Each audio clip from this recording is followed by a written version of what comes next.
Eh bien, bonjour les sportifs de tout âge. Nous sommes aujourd'hui le 24 février 2023. Je fais cette vidéo parce que j'ai fait ma première séance de Sweet Spot. Bon, il n'y a pas encore de monde au portillon sur cette chaîne, mais elle est toute récente, donc il va falloir patienter un petit peu. Et bon, j'espère que le fait que j'ai 67 ans, ça ne va pas rebuter les jeunes, car vos entraîneurs ne sont pas jeunes. Tout au moins, ça va changer un peu l'ambiance du net. Vous avez sur le net énormément de gens qui se proclament auto-entraîneurs, si vous voulez. Des gens qui ne sont pas diplômés d'État, par exemple, qui vous donnent des conseils. C'est toujours bon de donner des conseils, mais attention, il faut raison garder. Donner des séances de PMA et de Sweet Spot, etc.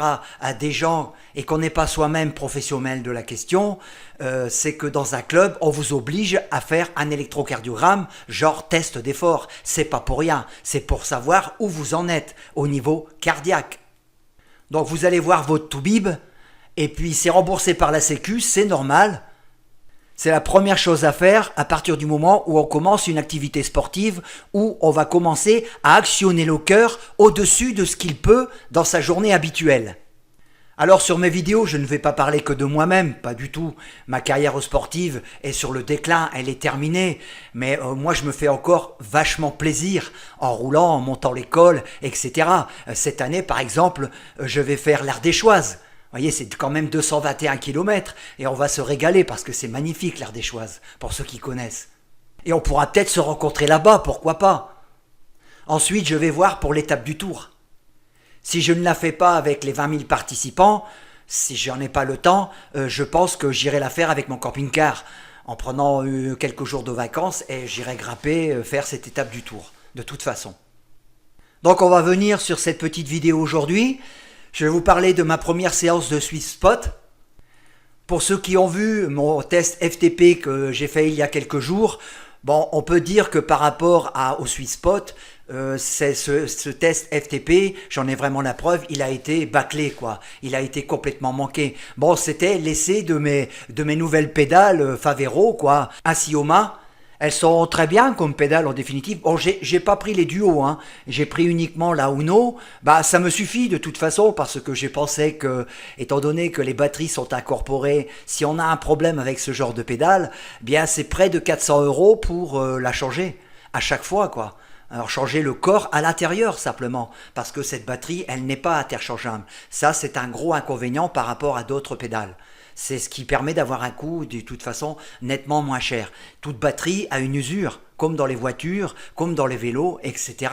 Bon, maintenant, la différence entre le pied droit et le pied gauche, si vous n'êtes pas unijambiste, il y a très peu de différence. C'est pas pour les 2%, 3% que ça va changer quelque chose. Ça ne fera pas de vous un Eddy Merckx ou à la Philippe. Bon, vous voyez encore affiché 48 de VO2 max. Je pense monter au-dessus de 50 de toute façon encore. Bon, quand j'étais jeune, à l'âge de 16-17 ans, j'étais au-dessus de 75 en VO2 max, contrôlé à l'INSEP, l'Institut National des Sports et de l'Éducation Physique. Capacité pulmonaire, comme je vous ai déjà dit, 6 litres et demi. Et les pulsations à cette époque étaient le matin au repos de 30 pulsations et en plein effort contrôlé au maximum à 220, après des séries de 400 mètres par exemple. Bien entendu qu'aujourd'hui, on ne peut plus parler dans les mêmes circonstances. C'est tout à fait logique. Maintenant, à 67 balais, avoir environ 50 de VO2 max, c'est quelque chose, on dit, d'exceptionnel. Je fais partie de quelques pourcents de personnes âgées qui sont encore aptes à avoir de bonnes aptitudes à faire de petites, même cyclosportives en définitive, hein, et surtout des trajets de 200 km en vélo. Donc là, à propos de ma VO2 max en millilitres par kilo par minute, il a été testé que la VO2 max donnée sur le Garmin est très fiable, hein. Elle n'est pas, disons, à 1% près ou 2% près, mais en définitive, elle est très fiable. Elle a été contrôlée par rapport à des personnes qui avaient affiché leur VO2 max sur leur Garmin et qui l'ont été contrôlées dans un institut spécialement étudié pour ça. Et il y avait très peu d'écart en définitive. Donc là, vous voyez, il me met supérieur en fonction de votre tendance VO2 max de course à pied ou de... C'est pas course à pied, c'est cyclisme en définitive. Donc on me dit que je me situe encore dans les 5% de la tranche supérieure des personnes de mon âge, quoi, et de mon sexe. Et il y a l'acquis, de toute façon. Et en fait, j'avais vu que c'était marqué manque d'anaérobie, hein. Bah oui, je commence seulement à faire mon anaérobie. J'ai fait ma première séance hein, depuis des années maintenant. Hier, en définitive, on va la voir ensemble. Vous voyez, intensité d'entraînement, manque d'anaérobie. Bah, comme quoi que, vous voyez, le Garmin, c'est pas une connerie quand même. Il a bien vu que je manquais d'anaérobie, vu que je fais que des séances de 5 à 6 heures, voire parfois plus de vélo, parce que j'aime ça en fait. J'aime rouler entre la zone 2, la zone 3 aussi. Parfois, il m'arrive de rester 2 heures en zone 3, mais c'est compté comme en aérobie. Donc voilà, j'ai voulu faire cette première séance Sweet Spot par rapport au test FTP que je m'étais fixé, c'est-à-dire 214 watts. Et je suis à côté de la plaque parce qu'en définitive, voilà ce que j'ai marqué dans les notes ici. Première séance Sweet Spot, 4 fois 10 minutes, récupération 5 minutes, relative facilité, fraîcheur en fin de séance. Donc la puissance moyenne que j'ai affichée sur ces 4 séries, de 10 minutes, c'est 210 watts, alors que je devais faire 190 watts par rapport à mon test FTP. Et malgré tout, encore une fois, je n'étais pas fatigué du tout. Donc j'étais en dessous de la norme. C'est pour ça que je pense qu'il faut que je me réhabitue à faire monter mon cœur dans les tours. Pour l'instant, je resterai en sweet spot et dans peu de temps, je passerai en PMA. Là où je pourrais faire du 30-30 ou voire 1 minute 30. On verra. Donc là, sur cette séance de 48 km, qui est une petite séance, c'est uniquement le fractionné. Parce que quand on fait des séances de fractionné, ça s'appelait comme ça avant, aujourd'hui c'est quand même du fractionné, du sweet spot si vous voulez. Il ne faut pas cumuler de la zone 2 avec votre séance de PMA par exemple, ou de sweet spot. Non, c'est une perte de temps. Autant aller faire 5 ou 6 heures de zone 2 pour une séance spécifique, plutôt, je regarde le deuxième écran, j'ai plusieurs écrans, c'est pour ça, alors que la caméra est là, excusez-moi. Vous faites votre échauffement entre 30 minutes et 40 minutes avec des accélérations dedans pour faire monter votre niveau cardiaque au top, une petite minute de récup et d'un seul coup, vous partez. Vous montez même progressivement dans les tours, comme j'ai fait. Vous allez voir, ma première série, elle monte crescendo. Pourtant, lorsque j'arrive à 190-200 watts, je commence le test. Je triche pas, bien entendu. C'est pour dire d'avoir les 4 fois 10 minutes autour de 200 watts. Donc là, le dénivelé était de 850 mètres. Donc ces 4 séances de 10 minutes ont été faites dans des côtes entre 3 et 6%. Les voici, 1, 2, 3, 4. Donc voici la courbe cardiaque des 4 x 10. On voit qu'elles sont légèrement montantes, ce qui n'est pas mauvais du tout, en tous les cas, c'est très bien. On voit qu'il n'y a pas de chute cardiaque à la fin. Même à la fin, on voit que ça veut passer. Je crois que c'est une des premières fois depuis longtemps que je ne suis pas monté à 164. J'ai gagné une pulsation, vous allez dire. C'est peut-être un bon départ. Mais je sais qu'une dernière fois que j'avais fait un petit sprint comme ça gratuitement, j'étais monté à 175 facilement. Donc vous voyez que 163 n'est pas mon maximum. C'est juste que je suis encore à très gros diesel. Alors, lorsque vous regardez la courbe cardiaque, si le départ est légèrement plus bas et que vous avez une petite ascension des pulsations, c'est que vos exercices ont été très bien faits. C'en est une preuve. En tous les cas, il ne faut pas avoir une courbe cardiaque qui soit plate lorsque vous faites une séance de répétition, ni descendante, c'est que là vous l'avez pris de trop haut. Passons un peu maintenant sur ce qu'on nous donne de la condition physique. Bon, il ne faut pas y apporter un gros crédit à cette condition physique parce que, en définitive, on voit que, bon, là, il me donne vraiment, après la séance, que je suis peut-être encore plus en forme que quand j'ai pris le départ, que je suis moins fatigué. Vous voyez? Bon, chose qui était le cas parce que je suis arrivé chez moi, je faisais des bonds de 10 mètres, quoi. Donc cette séance à 210 watts de moyenne ne m'a pas impacté bien qu'elle était égale à ma FTP en définitive. On va aller voir tout de suite. Un petit coup d'œil sur la cadence, on voit que je suis relativement régulier. Attention, c'est pas du home trainer, hein. Je suis en conditions naturelles, en conditions normales de vélo, hein. Je suis à l'extérieur avec des virages, avec des bosses, avec des creux, etc., hein. Donc il y a des changements de vitesse fréquents. Il ne faut pas comparer des exercices physiques naturels en pleine nature avec du home trainer, c'est différent. Le home trainer c'est bien, mais pour ceux qui veulent faire de la cyclosportive, il ne gagnera pas de cyclosportive en restant sur un home trainer, c'est pas possible, car ils n'auront pas quasiment de changement de rythme, même s'ils font de la PMA. Car vous avez vu, qui est-ce qui gagne une compétition cycliste? Mais c'est celui qui saura faire le plus grand nombre d'accélérations dans une même course à hauteur de 600, 750 watts et la répéter 10, 20 ou 30 fois dans la compétition. C'est lui qui gagnera. C'est celui qui aura un plus grand changement de rythme possible. Par exemple, faire du cyclisme dans le Var, j'ai un ami, j'ai une anecdote, il est venu chez moi, 30-35 ans, il pensait que faire du vélo chez moi, dans le Var, c'était facile. Ben, il est monté sur le vélo, j'ai dit, on va faire un petit parcours, hein, on va faire 65 km. Eh bien, au bout de 35 km, il tirait la langue. Il m'a demandé, mais quand est-ce que ça descend chez toi? Parce que, en fait, les descentes, il s'est aperçu qu'en réalité, les descentes sont trop courtes pour récupérer. Beaucoup trop courte. En fait, ça ne fait que monter. Vous avez cette impression. Alors, passons maintenant sur la courbe de puissance en watts par kilo. On va afficher autre chose, personnalisé, et on va mettre 10 minutes. 10 minutes qui sont mes intervalles.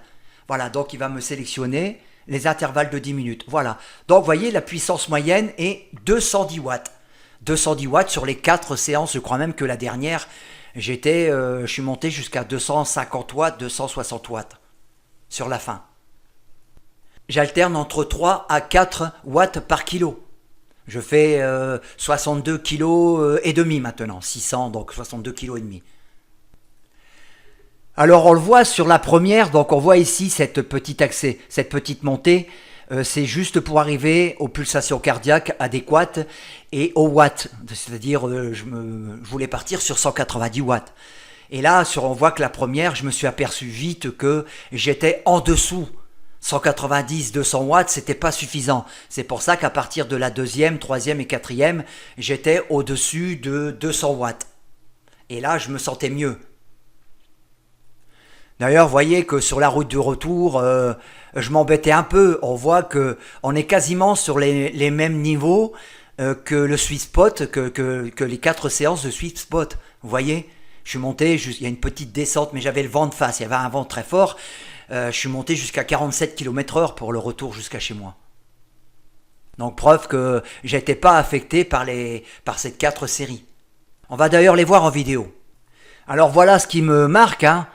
En définitive, effort 5 sur 5, effort trop soutenu pour l'aérobie. Et 1,3 faible avantage en anaérobie. Ce qui veut dire que le Garmin m'annonce que j'étais encore en aérobie quasiment. Donc la prochaine fois, je vais encore monter un petit peu. Je pense que je vais me baser sur 220 watts. Et je referai 4 x 10. Et ensuite, je passerai à 15 minutes. Alors voilà, je vous affiche la fin du dernier test. C'était la 4e, hein, c'était la dernière quoi en fait.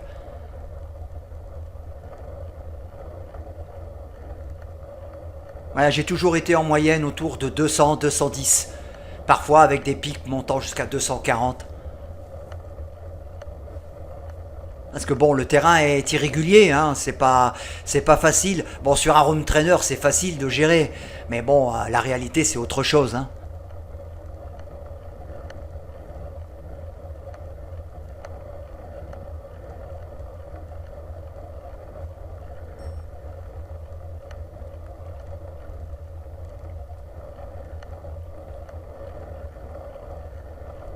Mais bon, c'est assez plaisant à faire. Bon, quand on souffre pas trop, c'est plaisant, quoi. y a pas de secret. Bon, c'est vrai que le sweet spot pour ça, c'est assez intéressant. Mais bon, je pense que j'étais, on va dire, plutôt près de la base, c'est-à-dire des 85%. Normalement, c'est 85 à 93%. J'étais plus près des 85% que des 90%. C'est pas plus mal pour démarrer de toute façon. C'est pour ça qu'une prochaine fois, je baserai 220 watts de moyenne pour les 4 fois 10 minutes. Parce que bon, je pense que je vais encore progresser. Hein.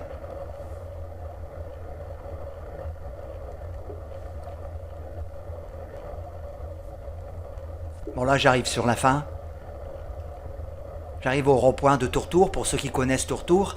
Joli village de vacances où il fait bon venir boire un café, boire une bière par exemple, ou ce que vous voulez, manger une glace, manger au resto. Les soirs, il y a toujours de la musique, tous les étés. C'est pas loin de chez moi, c'est à 15 bornes de chez moi quoi. Hein. C'est bien. En plus, il y fait frais, on est à environ 650 mètres d'altitude. Et il fait frais l'été, un peu plus frais qu'en bas quoi.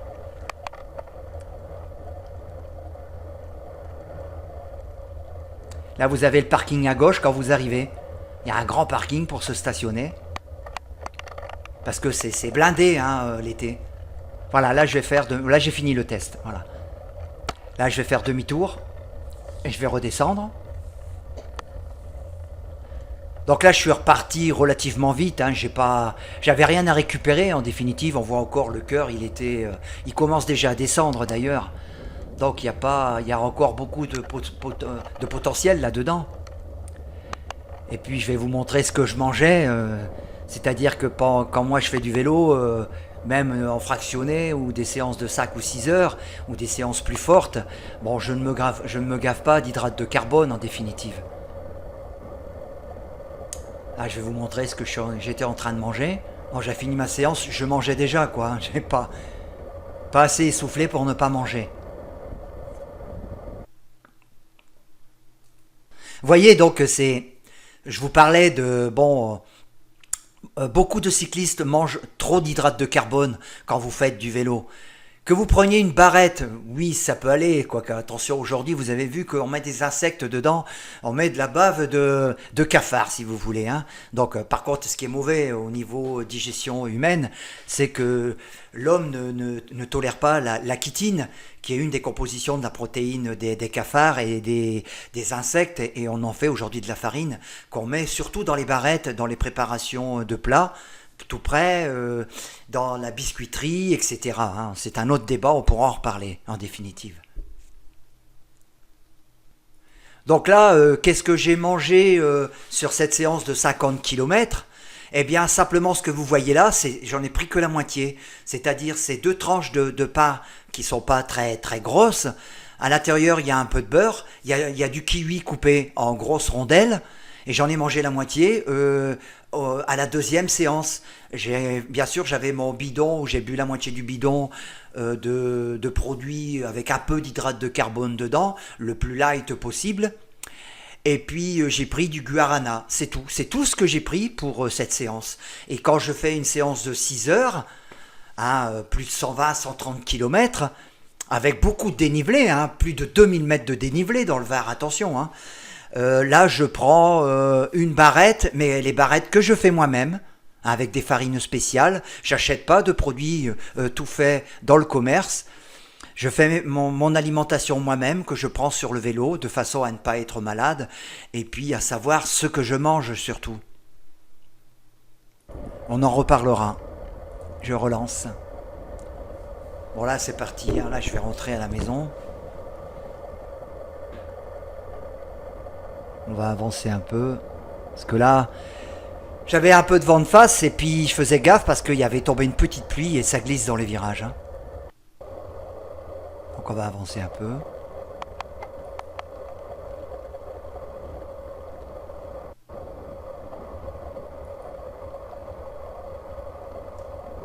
À 41, ouais, j'ai 42, voilà.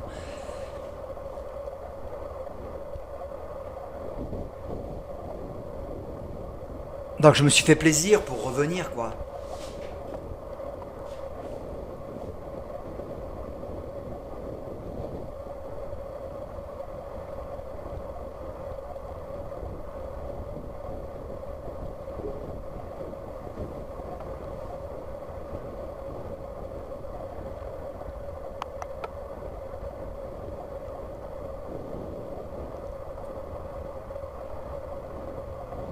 Bon, le problème dans le Var, quand on roule, c'est lorsqu'on a du vent, on a souvent du vent.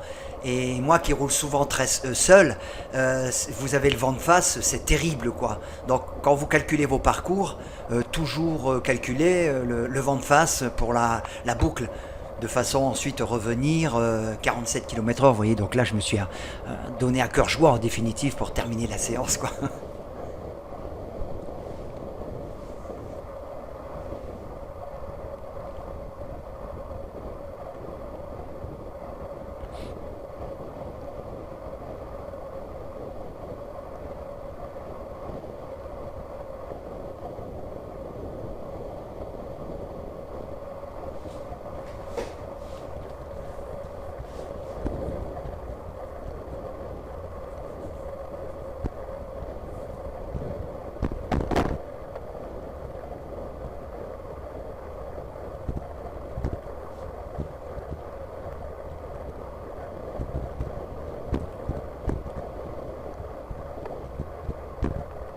Donc on a de très très jolis parcours dans le Var, hein. C'est vraiment c'est un pays de vélo en définitive. Mais bon, il n'y a que les sportifs qui roulent. Donc là je croise des cyclistes que je connais.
Voilà, la séance est terminée. La séance se termine. Je tourne et je rentre chez moi. Allez, à la prochaine, braves gens. Allez, à vos vélos.